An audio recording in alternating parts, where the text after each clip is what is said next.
Moana 2 recently hit theaters, and as expected, the film is a massive success. But do you know all the fascinating cracks and hidden details about this amazing universe inspired by Polynesian legends?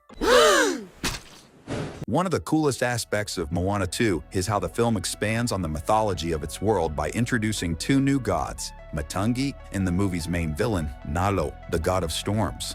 If you've watched Moana 2 or seen a trailer, you already know Nalo is the main antagonist responsible for a curse preventing human tribes from uniting. The fact that he managed to cast such a curse shows that although his primary powers involve controlling storms and lightning, his abilities go beyond that. Since Moana's universe draws heavily from Polynesian legends, it's likely that Nalo was inspired by Tauhiri, the Polynesian god of weather, storms, lightning, and, let's be honest, impossibly complicated names. Just kidding. Tauhiri specifically comes from Maori mythology, the same culture that brought us Maui's tales.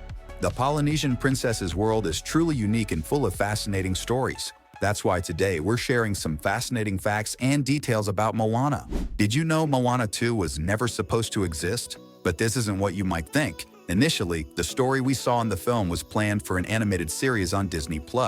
It's a little hard to believe, right? Disney executives loved the series concept so much that they decided to turn it into a theatrical release instead, a decision that seems to have paid off. Some people think the studio made this choice as a way to make up for recent flops like Wish, Strange World, and Raya, as well as to capitalize on the massive success of Inside Out 2. This strategy of focusing on sequels to their most successful films has clearly been fruitful. But imagine if we lived in a world where Moana 2 was a series instead. Would it have been better or worse? The CGI quality probably would have taken a hit, but since series tend to be longer than movies, there might have been more time to flesh out new characters and storylines. Early in Moana 2, we see Moana exploring a deserted island. During this scene, there's a crab carrying a shell on its back, just like a snail. The key difference is that this shell isn't a part of its body.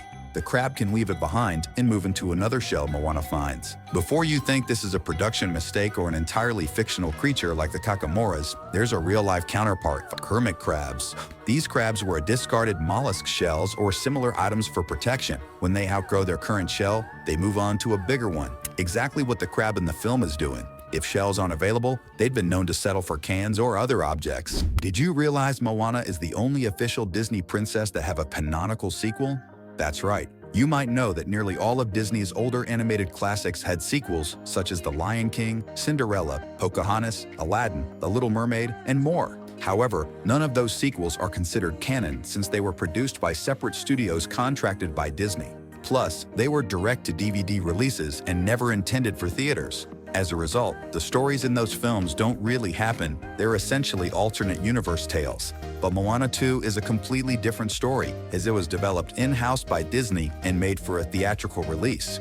You might now be wondering, well, what about Frozen 2? While Frozen 2 is indeed canonical, Elsa and Anna aren't officially classified as Disney princesses. Frozen is so profitable on its own that Disney keeps it separate from their princess branding. Would you like to see Moana become the first Disney princess to get a third canonical movie? If so, comment below with #3rd. Here's an interesting fact about Moana 2. Whether it's a coincidence or intentional, the movie was officially released on November 27th. Out of all 365 days in a year, this date also marks the release of two other Disney films, though the two are complete opposites in terms of success. One of those movies is Frozen, an absolute hit that will remain a cultural phenomenon for decades. The other, Treasure Planet, a major box office flop that many people don't even know exists. It seems Disney is putting a lot of faith in the Moana franchise because a live-action adaptation of the first movie is already in production.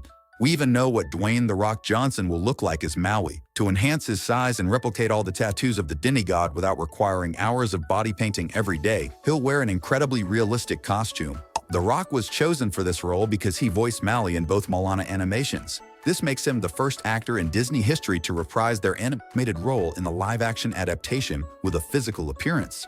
For example, James Earl Jones voiced Mufasa in both the original The Lion King and its live-action remake. But since Mufasa was animated in both versions, Jones only had to lend his voice rather than don a hyper-realistic lion costume, which would have been hilarious. It doesn't seem like any other actors from the original animation will return for the live action. Even Moana herself, originally voiced by Ali'i Cravalho, will be played by a new actress, Catherine Lagaaya. Do you think the live action will surpass the animated original? One of the coolest additions in Moana 2 is Moana's adorable, funny little sister. But did you know that Moana was originally supposed to have siblings in the first movie?